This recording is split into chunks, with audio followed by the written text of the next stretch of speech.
Senate Bill 512, Senator Gatti, relative to student-initiated prayer, providing of the school employee participation in student-initiated prayer. Representative Shadowin. Thank you, Mr. Speaker. Members of the People's House, Senator Gatti has asked me to present to you a bill, Senate Bill 512, which was filed in response to two main events in Northwest Louisiana, specifically the 26th Judicial District, Webster and Bossier. They have been sued because teachers were praying in schools. Secondly, as a result of these prayers, the school boards adopted handbook language that was quite restrictive on our teachers and coaches, and the handbook language is as follows. School employees shall not participate in any way in a prayer with students during or in conjunction with instructional periods or any school event. School officials shall not offer a prayer, recite a prayer alongside or with students, bow their heads, kneel, join hands, or otherwise posture in a manner that is likely to be perceived as an endorsement of the prayer. Senator Gatti filed this.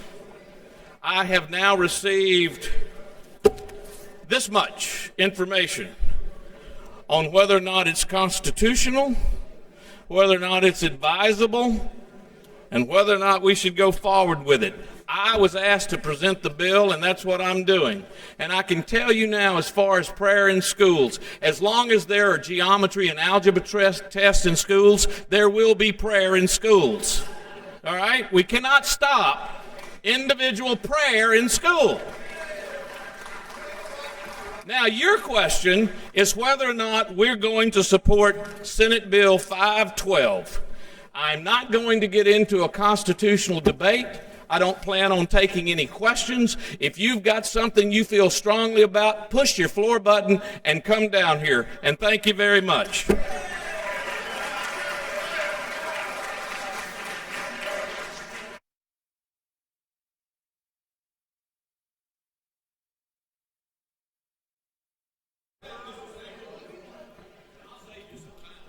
Was that your closing?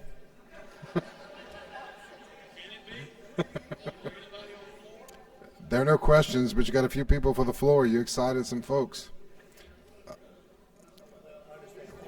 We do have an amendment. Let's do the amendment before we get to the questions. Representative Edmonds has Amendment 4385. Representative Edmonds on your amendment. Well, if we had some offering plates, I'd run them around right now and we'd take up an offering. How about that?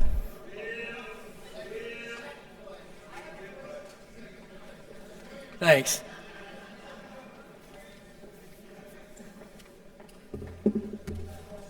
We heard this bill in House Education, and I want to read in the amendment, and then I'd be glad to give a little description. The amendment reads, if a school employee present to supervise the gathering chooses, he or she may quietly bow his or her head during a student-led, student-initiated prayer, so the employee may treat the student's religious beliefs and practices with deference and respect. When this particular bill came into House Education, and outside of my colleagues here in motion, I had to object, and as I've been here now 3 years, is the most difficult thing that I've had to do as a legislator. And the reason is because this particular bill, I believe, and I know that Representative Shadowin said he didn't want to get into a constitutional debate, neither do I. But I don't think that I could stand or sit and not bring to this body what I would believe that would bring great stress to what we have fought for over the past 3 decades for religious liberty for our students and for our teachers and our parents and families. I know that many of you recognize that we've had students that have been told they couldn't carry a Bible to school, and we've had to fight those fights. And I know that we have won those fights. We've had students that have been told they could not pray in schools, and guess what? We've fought those battles, and we've won those battles. But we also know that when it comes to an employee leading, there's not only a fine line, but there's a line in the sand that's been declared by the Supreme Court for decades. And I believe that this bill puts us in violation, an immediate violation, with the United States Constitution and with the establishment of a religion, because that's exactly what it does. And so saying that today, I'm not against prayer any more than probably any of you would ever be for prayer. I hope not do you practice not only in a prayer meeting at a school, I hope you practice prayer in your own personal lives every day. I hope you're in church. I hope you're in small groups. I'm with that. I give my whole life to it. It is one of those things that as a pastor, I wouldn't want to stand before you today and how in the world could I say we don't want to have the right to pray? What I really believe is this. We've got a bad handbook in that particular parish, and it needs some work. I believe those teachers have been violated, and I'm willing to join hands and arms just like you are to do whatever it takes. But I'm also think that we have to be very careful that we don't hurt any particular freedom that has been literally blood, sweat, and tears for the past 3 decades. Some people in this nation have done a phenomenal job to make certain that our religious freedoms have been protected. And I've been one of those, just a small part. So I ask you today to join with me today. I want to vote for this bill. I'm here today not to kill it or to hurt it.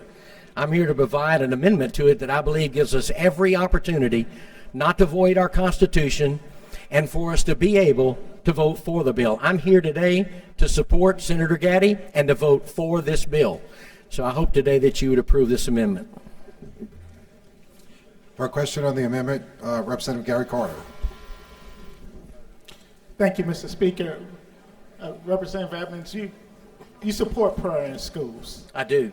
and you are an ordained minister, like you just mentioned. Since 1975. What your amendment is seeking to do is to make this legislation constitutional, is my understanding. Yes, sir. And that's my greatest fear. Yes, sir. I think you have a good amendment. Thank you, sir. There are no other questions on the amendment. For the floor on the amendment, Representative Seabaugh.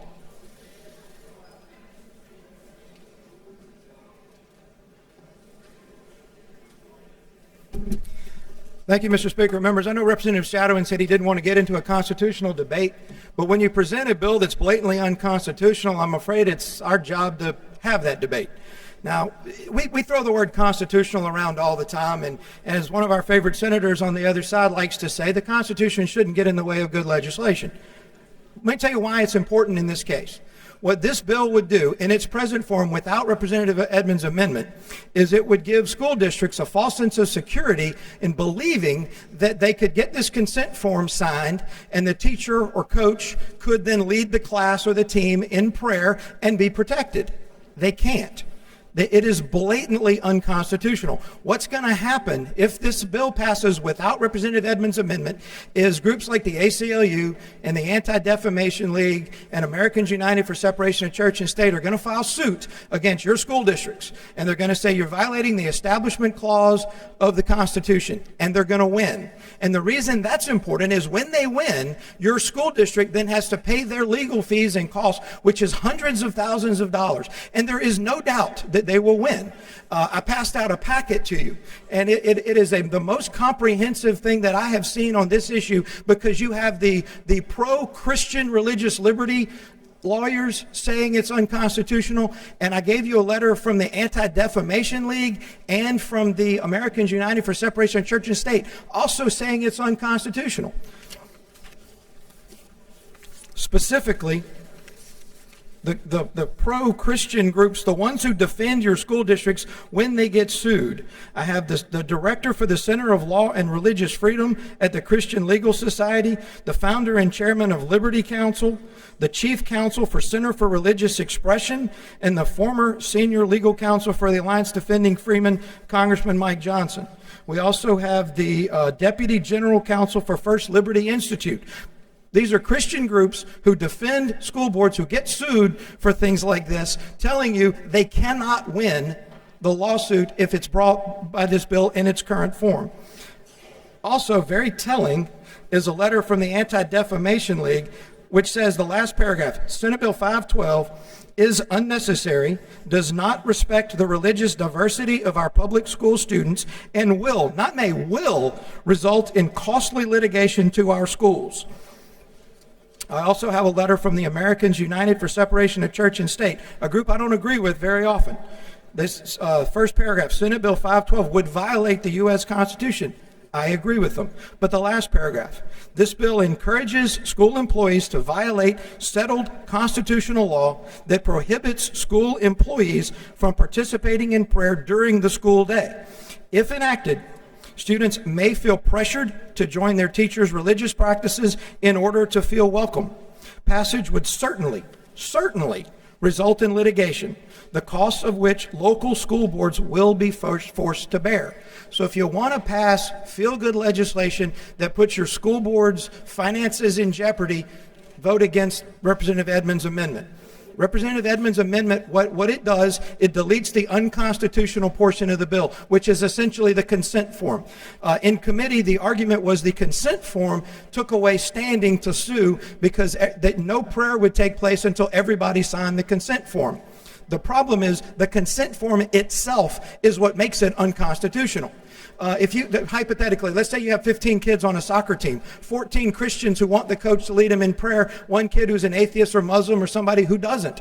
He is going to be bullied. He's going to be coerced into signing the consent form. That's why the consent form itself is what makes this unconstitutional. And nobody who's an expert in this area disagrees with that statement. Nobody. And going all the way back to 1971, the United States Supreme Court, in the Lemon case, which is the one that originally outlawed prayer in schools, it gave a three-part test. And the rule is if the bill violates any one of the three, it's unconstitutional. This bill violates all three prongs of the Lemon test. First one is, does it have a religious purpose? Read Senate Bill 512 and see if you can articulate a non-religious purpose for the bill. There isn't one. In its current form, it absolutely has a religious purpose. Number two, is the primary effect the advancement of religion? Again, there's no way to read the bill and come up with any other effect other than to advance religion. And the third is, would it cause the government to become excessively entangled in religion? What we're doing is we're requiring the teacher or the coach or the principal to collect the consent forms, to hold them in the office, and to monitor when the prayers are administered.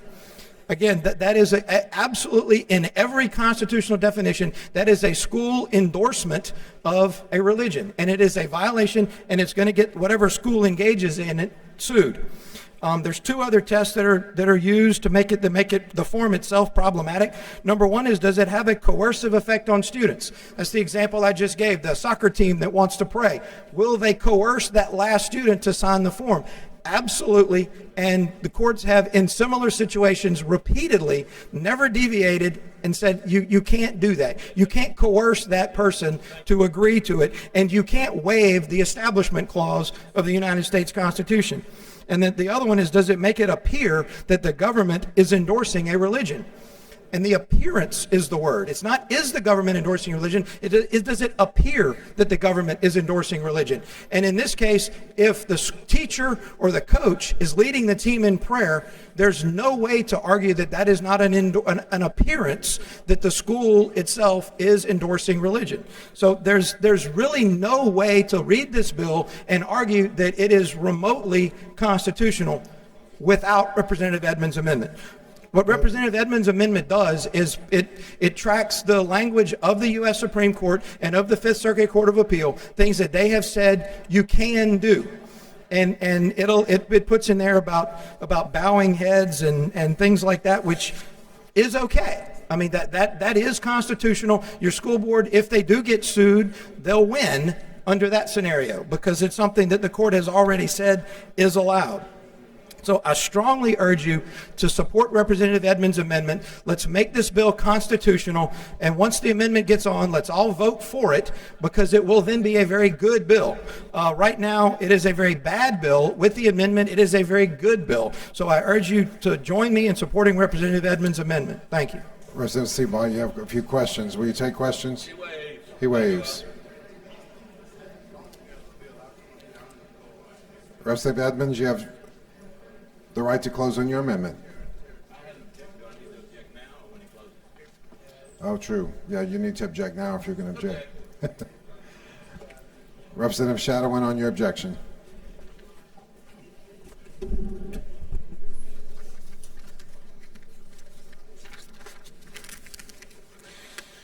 We have no problem with amendment number 4,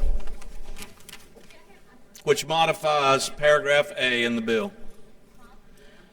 We do have, or Senator Gatti does have, a problem with amendment number 5. Here's the language that you will be taking out if you vote for this amendment. Notwithstanding the provisions of subsection A of this section, a school employee may, upon request of a student or students, attend and participate in a gathering or pray with students during the employee's workday, provided that, 1, the parent or legal guardian of each student in attendance at the gathering, or with whom the employee prays, has submitted a signed request that the employee may participate in the gathering or pray with his child. The parent gives a particular employee or teacher the permission. The parent. Attendance and participation in the gathering of prayer does not interfere with the employee's prescribed work duties. To read the Bossier-Webster handbook, a coach goes out on the field and kneels down about an injured player, and he might appear to bow his head and looks like he's praying. That would be in violation of the Bossier-Webster handbook, and that is absurd. We have this speech by Representative Seabaugh that this is patently unconstitutional. I don't know of a case. Probably they do. They're the constitutional experts. At least Representative Johnson in this chamber reminded us that he was all the time. So consequently, I don't know. I don't know of a case that had a consent form. Who says you can't waive constitutional rights? We do it all the time with the 4th, 5th, and 6th Amendment. All the time. So if you want to give parents the control of their children, defeat this amendment. Thank you very much. For the floor on the amendment, Representative Jackson. By the way, I object. Representative Jackson for the floor. Members, after that exciting speech, I didn't want to get up, but after receiving some calls from the pro-Christian groups who advocate and who litigate these cases, there is an issue with Louisiana passing an unconstitutional bill. So I am a strong supporter of prayer in school. I passed prayer in school bill my first couple of years here. The issue is that I was made to put that bill in a constitutional form by those groups so that there wouldn't be a challenge that negatively affected the bills that were already in law that allow children to pray in schools. So for that reason, I would not want to see what we have done in the strides that those attorneys and those advocates have made being wasted by having a Supreme Court decision that negatively impacts prayer in school. So for that reason only, and I love Senator Gatti, I am a strong advocate. I understand what he's attempting to do, but to the extent that it would jeopardize our students' ability to pray in school, I rise into support of this amendment. Representative Edmonds to close on your amendment.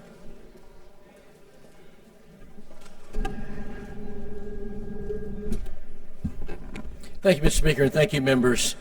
The Bossier-Webster handbook is not on trial today. I am opposed to what Representative Shadowin, I'm as opposed to those actions and believe that those teachers and coaches' rights have been violated. I'm with you. But what we are doing today without this amendment is we will waive the Establishment Clause of the United States Constitution. And I don't know how in the world that we could do that, and I don't think that we will or should. Adding this language is a win-win for all involved because it will resolve the current controversy and ambiguity and still carefully adheres to the applicable court decisions that has been mentioned. This amendment brings the clarity that we need, and I hope that you'll join with me in approving this amendment. Thank you. Representative Edmonds has offered an amendment to which Representative Shadowin has objected. When the clerk opens the machines, all those in favor of the amendment vote yes. Those opposed vote no. The clerk will open the machine. Representative Cousin, yes. Representative Jenkins, yes. Representative Dustin Miller, no. Representative Miguez, yes. Are you through voting? Representative Cromer, yes. Are you through voting? Clerk will close the machine. 68 yeas, 21 nays. The amendment is adopted. There are no questions on the bill. For the floor on the bill, Representative Reynolds.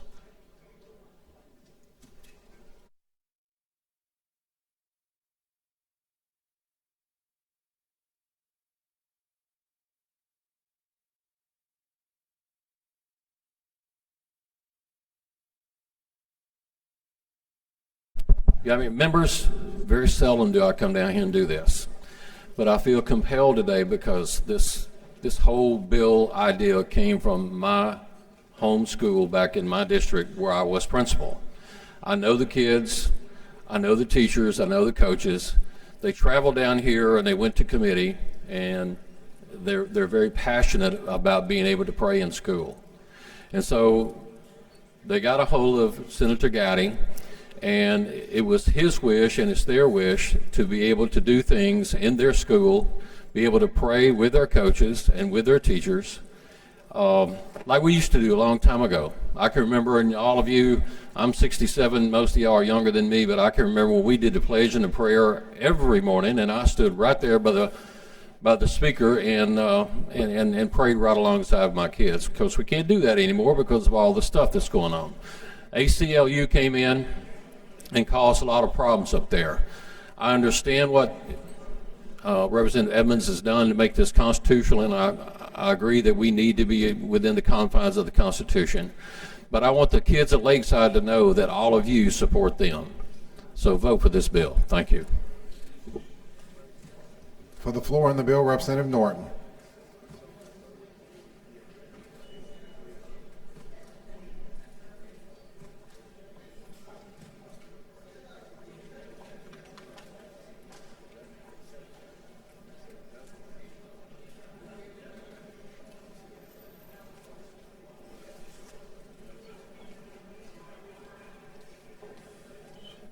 Thank you, Mr. Speaker.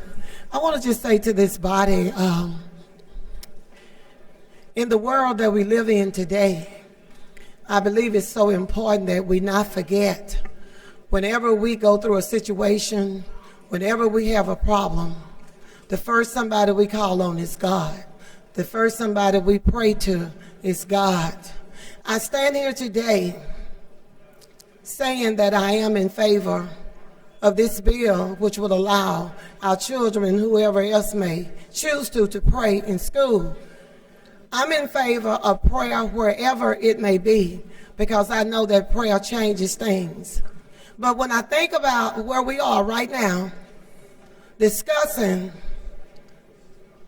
prayer in this session and talking about what we want to do with prayer one way versus the other, I think it's a sad day in America that we've stepped out of what we came here to do, to talk about prayer that relates to a God that all of us know. But we've stepped away from the business of the state of Louisiana, and we're talking about something that we have no business talking about prayer. Everyone should be able to pray. Everyone should have an opportunity to pray. There should not be no one and nothing that will stop us or our children from praying. I'm going to ask you all, if you will vote in favor of this bill, if you will vote in favor of this amendment, we shouldn't have to pray. We shouldn't have to vote, should I say. We should not have to vote to allow people to pray. It's not fair. But we are going right along with it. I'm going to ask you all, put a stop to us trying to make a decision by prayer. Let's go back to the business of the state of Louisiana and allow whomever chooses to pray to pray. Thank you, Mr. Speaker. For the floor on the bill, Representative Jackson. She waves. Representative Shadowin, you have a right to close. Thank you, Mr. Speaker. Thank you, members of the People's House. Appreciate all the comments. And now, with the amendment added, I would ask that you render unto Caesar that which is Caesar's, and unto God that which is God's, and I would ask for a favorable passage of this bill. Thanks.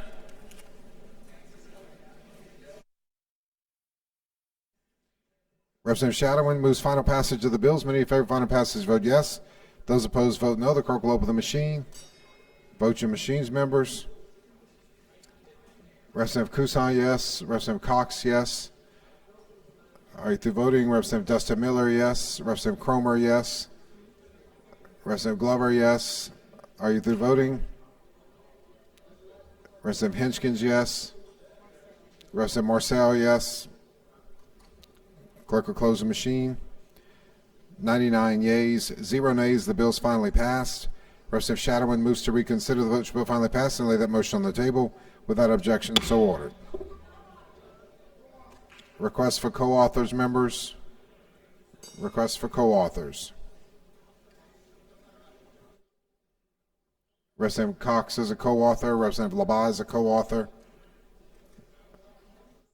Co-authors, members. Representative Miguez. Clerk will close the machine. 65 co-authors.